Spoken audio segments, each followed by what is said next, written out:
이사야서 41장 10절 말씀을 가지고 믿음의 비전을 갖자는 지금 하나님 말씀 증거하겠습니다. 오늘 본 말씀은 지난 시간에 나눈 말씀과 똑같습니다. 오늘 본 말씀을 가지고 지난 시간에는 내게 임할 레마의 말씀이라는 제목으로 하나님 말씀 증거했습니다.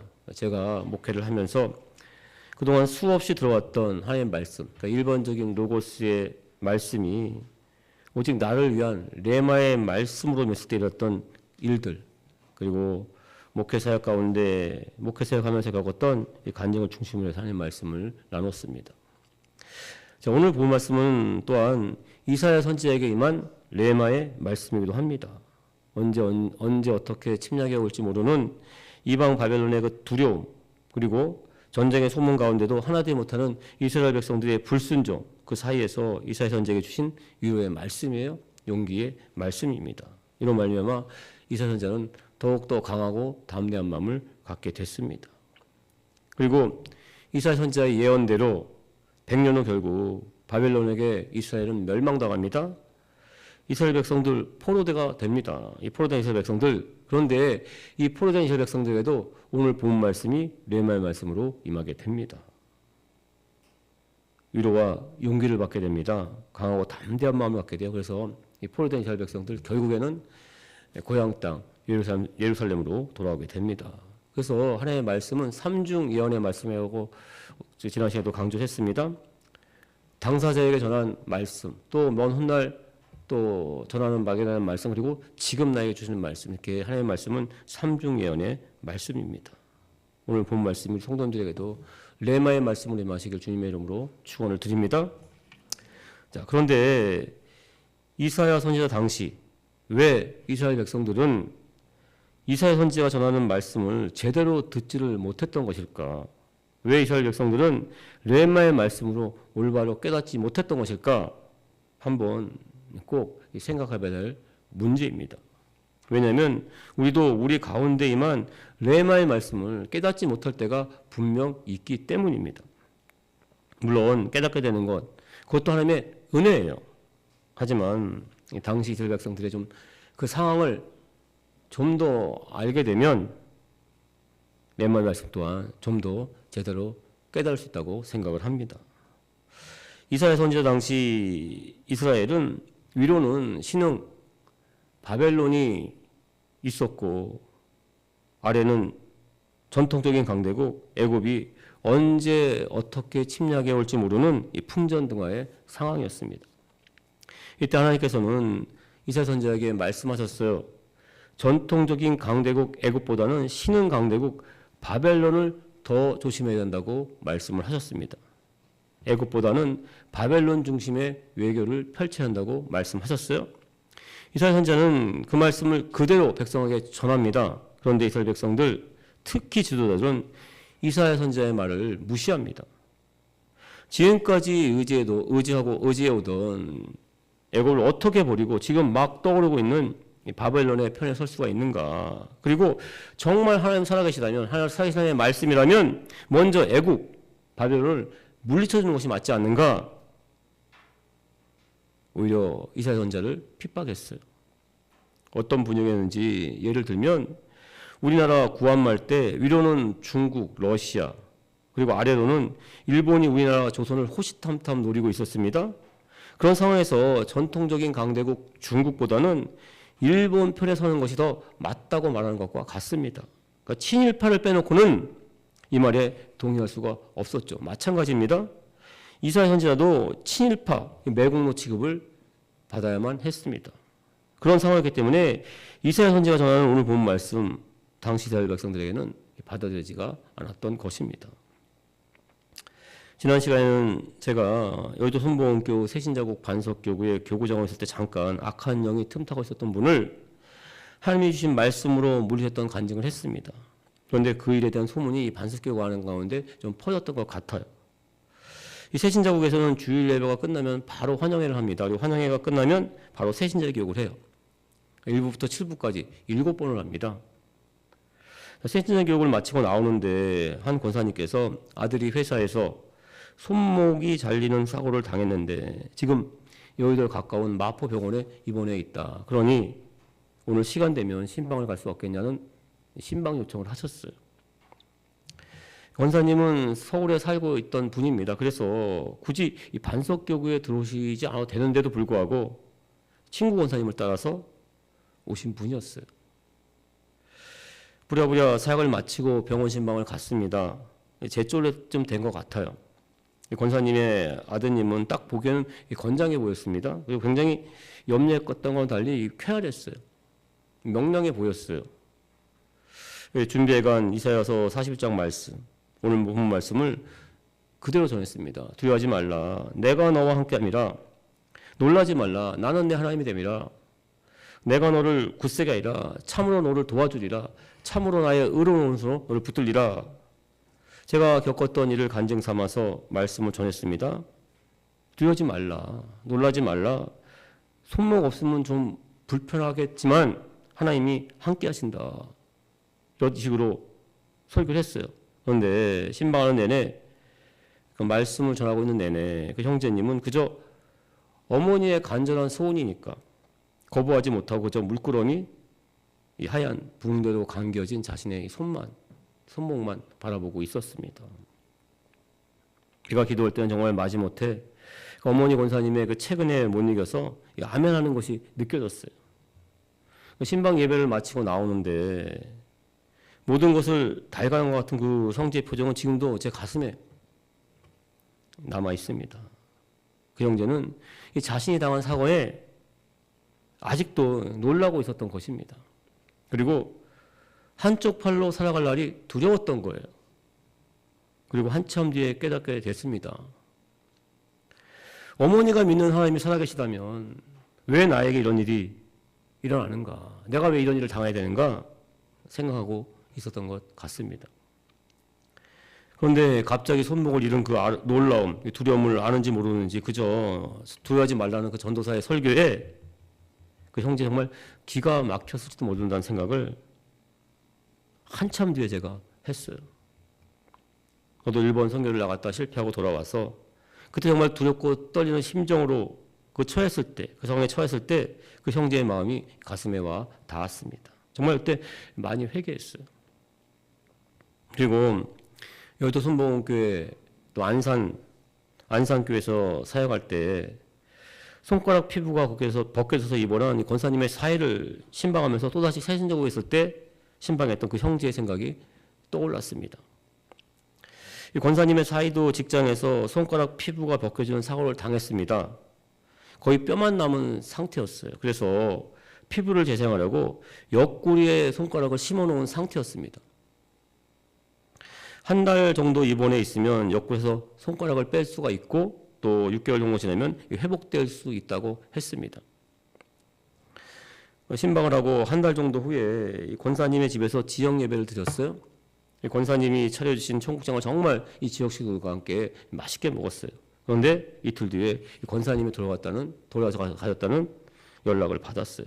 조금 지나서는 이 방송 뉴스를 통해서 일가족이 참변을 당했다는 그러니까 권사님뿐만 아니라 따님, 손녀, 사위 온 가족이 이 참변을 당했다는 소식을 듣게 됐습니다. 그러니까 마지막으로 아파트 옥상에서 뛰어내린 사이가 혼자 저지른 일이었어요. 당시 안산은 세월호 여파로 말미암아 이미 죽음의 어둠자가 짙게 깔려있는 도시였습니다. 굉장히 좀 암울했어요.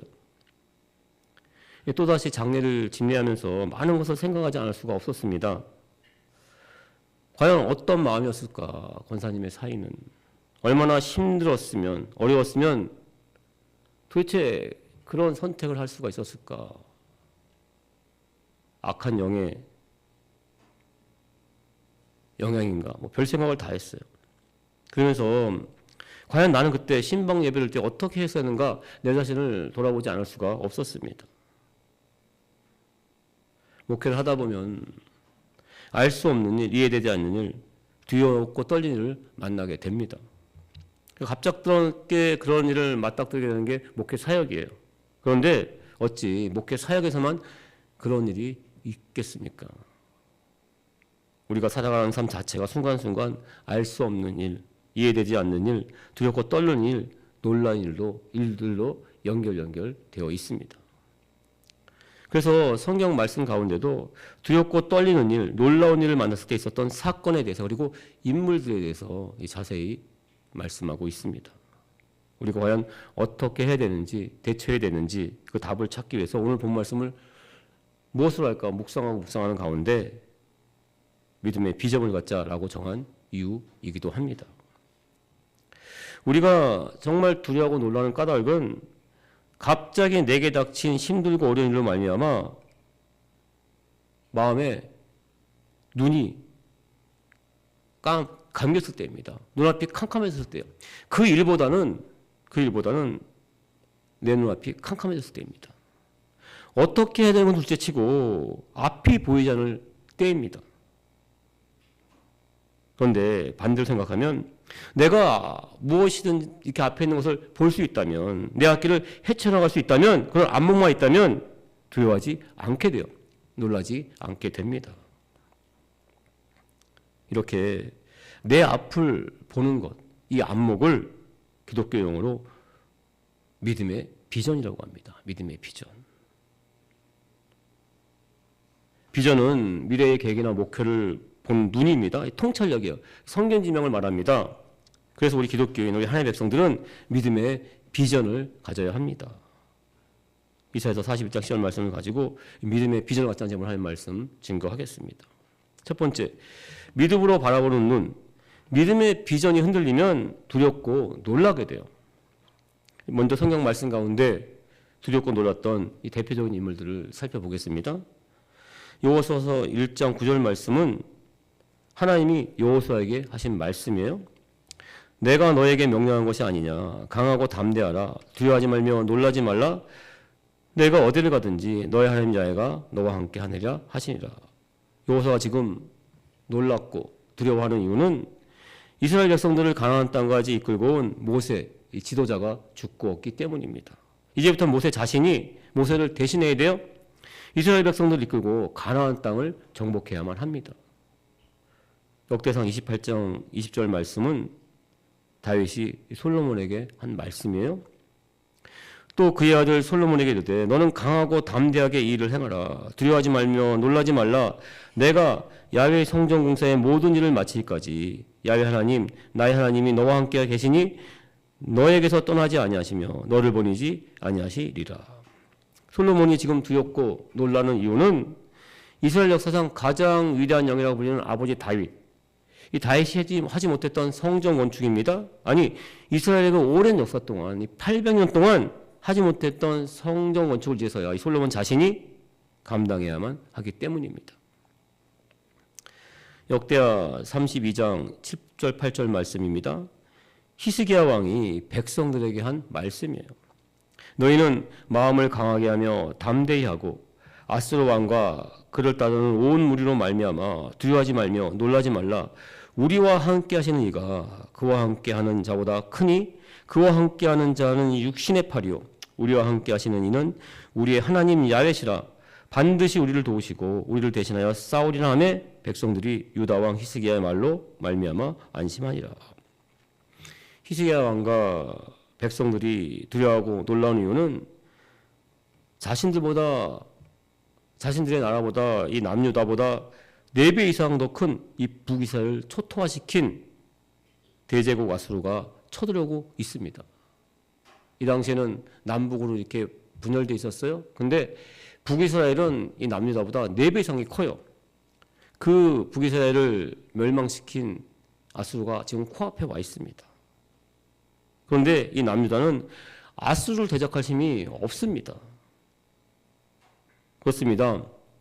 여호수아는 탁월한 영적 지도자 모세의 부재 때문에, 솔로몬은 감당하기 힘든 일 성전 건축 때문에, 그리고 히스기야 왕과 그의 백성들은 이방 나라의 침략 때문에 지금 평온했던 삶의 자리가, 그 삶의 궤도가 흔들리게 될 것이라는 생각 때문에 두려워하고 놀라고 있는 것입니다. 아직 일은 일어나지 않았어요.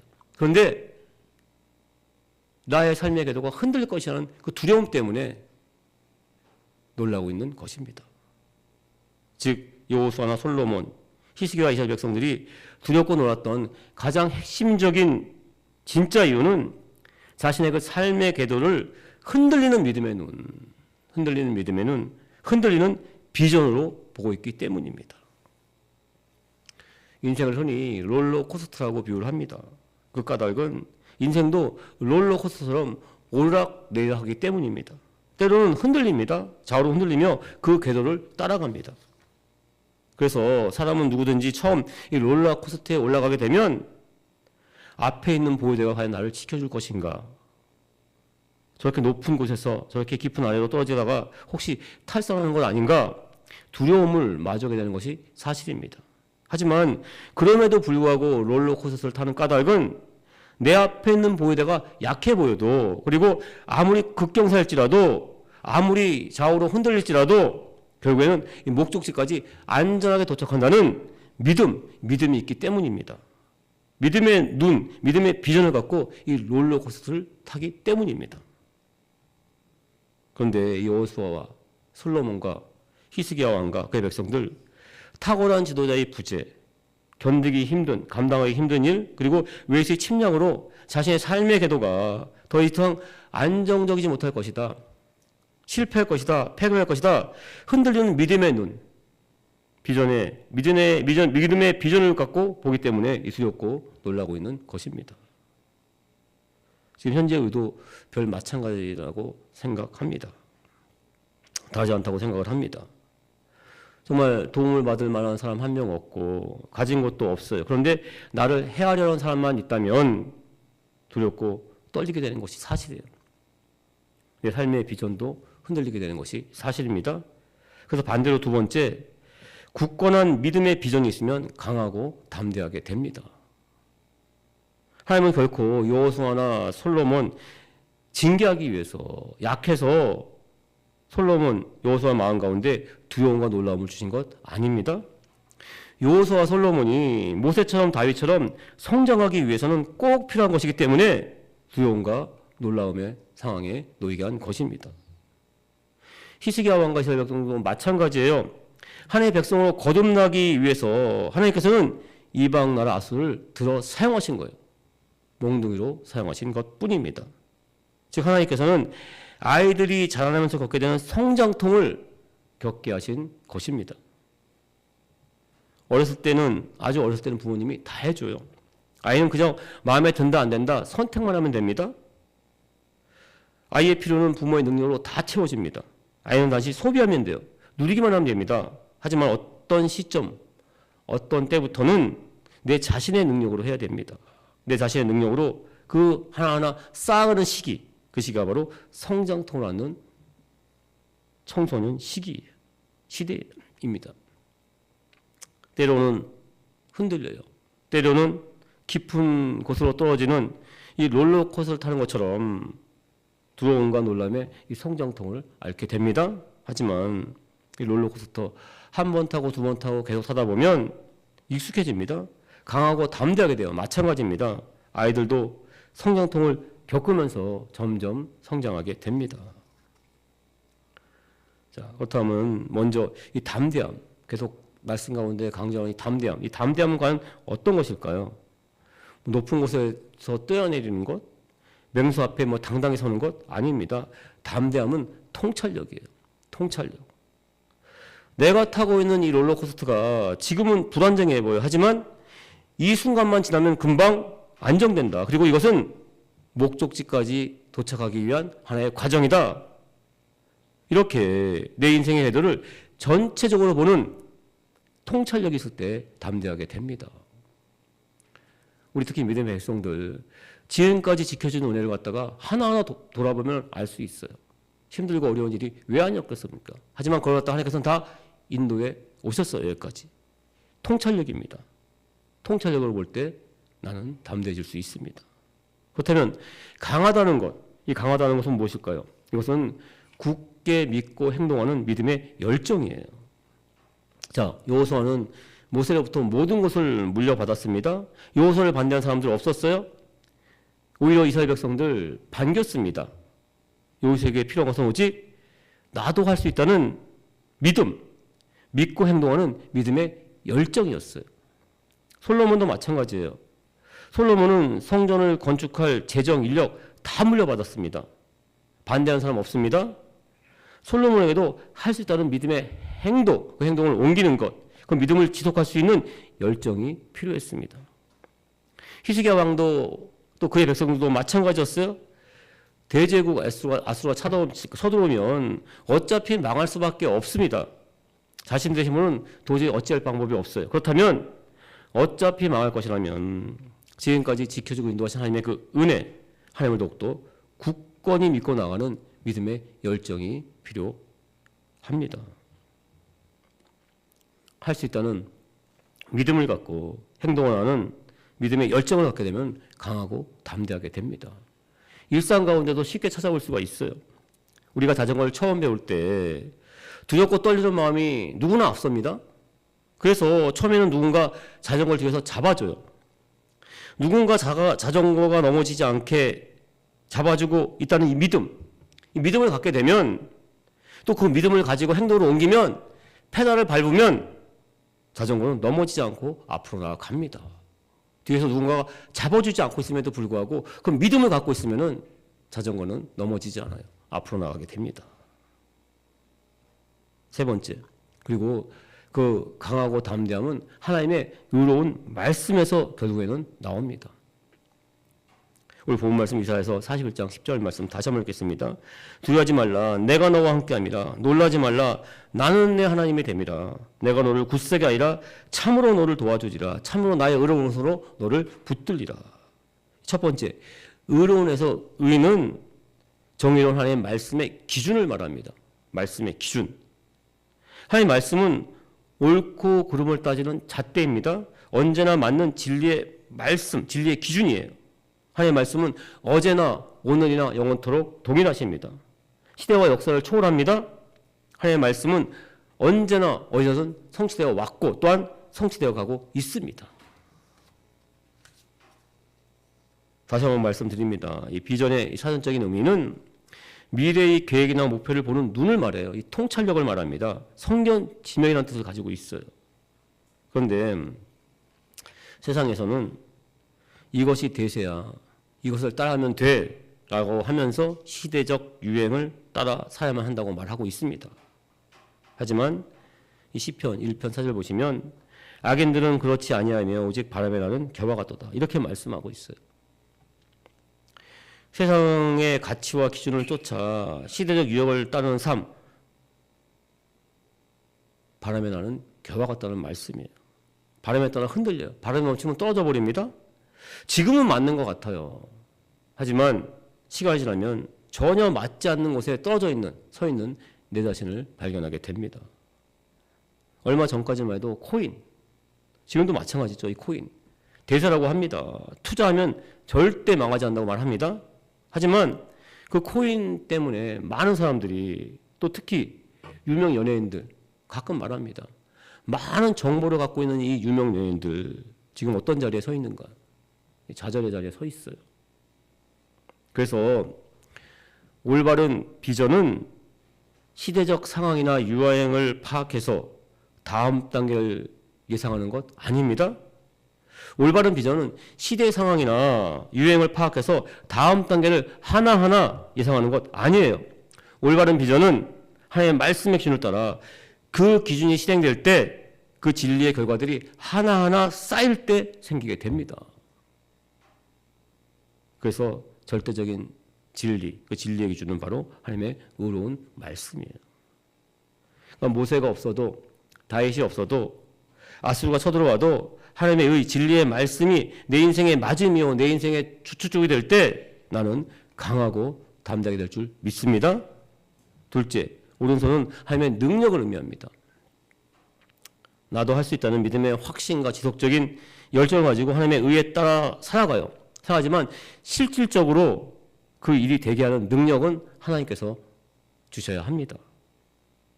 예레미야 33장 2절 3절 보시면 이를 행하시는 야훼, 그것을 만들어 성취하는 야훼, 그의 이름을 야훼한 자가 이같이 이르시는도다. 너는 내게 부르짖으라. 내가 내게 응답하였고 내가 알지 못하는 크고 은밀한 일을 너에게 보이리라. 하나님의 의로운 오른손, 즉 권능의 팔에 붙잡혀야 이 성취됩니다. 그리고 그 일을 성취하기 위해서는 너는 내게 부르짖으라. 먼저 하나님 앞에 기도를 해야 한다는 것입니다. 하나님 앞에 기도하면 내가 내게 응답하겠고 내가 알지 못하는 크고 은밀한 일을 내게 보이리라. 하나님께서 응답해 주세요. 크고 은밀한 일을 보여주세요. 믿음의 비전을 갖게 주십니다. 우리 성도님들, 나와 함께 하신 하나님을 바라보시길 주님의 이름으로 축원드립니다. 하나님의 말씀의 기준 따라가시길 주님의 이름으로 축원드립니다. 하나님의 의로운 손에 붙들리시길 주님의 이름으로 축원을 드립니다. 어느새 강하고 담대함으로 우뚝 서 있는 내 자신을 발견하게 될 줄 믿습니다. 말씀을 정리하겠습니다. 우리 성도님들 많이 듣는 말씀, 또 듣게 되는 말씀, 들은 말씀 중에 하나가 꿈이 없는 백성은 망한대요. 꿈이 없는 백성은 망한다는 말씀 많이 들으셨을 거예요. 우리나라 말 성경 그 개정 개혁에는 이 말씀이 다르게 해석되어 있어요. 하지만 저 킹 제임스 성경에 있는 말씀을 우리가 인용해서 하는 말입니다. 비전이 없으면 망하거니와 이렇게 기록되어 있어요. 근데 킹 제임스 원어에는 우리나라 말로는 꿈이라고 되어 있었는데 영어 성경 보면 비전이라고 분명히 나와 있습니다. 그리고 그 다음에 이어 나오는 말씀은 그 하나님의 말씀을 지켜 행하는 자는 복이 있다 이렇게 말씀하고 있어요. 우리 성도님들, 하나님이신 레마의 말씀, 이 레마의 말씀 가운데 믿음의 눈이 열리시길 주님의 이름으로 축원드립니다. 더욱더 굳건한 믿음의 비전을 가시길 주님의 축원드립니다. 비전은 사전적인 의미는 앞의 일을 보는 거예요. 통찰력이에요. 성견지명이에요. 근데 이 가운데 믿음이 뒷받침되면, 믿음의 비전을 갖게 되면 하나님께서 우리 삶의 자리 가운데 복의 복을 더하신다는 말씀입니다. 인생은 롤러코스터와 같습니다. 오르막이 있으면 내리막이 있습니다. 그리고 좌우로 흔들 때도 분명히 있어요. 때로는 죽을 것만 같은 그러한 두려움의 상황에 놓일 때도 있습니다. 그 놀람에 따라 세상의 시류를 따라 날리는 겨와 같이 사지 않기를 주님의 이름으로 축원드립니다. 하나님 말씀 더욱더 믿음의 눈으로 바라보는 믿음의 비전을 가지시길 주님의 이름으로 축원드립니다. 하나님의 말씀, 진리의 기준, 마지막의 기준을 마음속에 새기시길 주님의 이름으로 축원드립니다. 성도님들의 그 마음 가운데 하나님께서 역사할 줄 믿습니다. 하나님의 꿈이 나의 비전이 되고 예수님의 성품이 나의 인격이 되고 성령님의 권능이 나의 능력이 되길 주님의 이름으로 축원드립니다.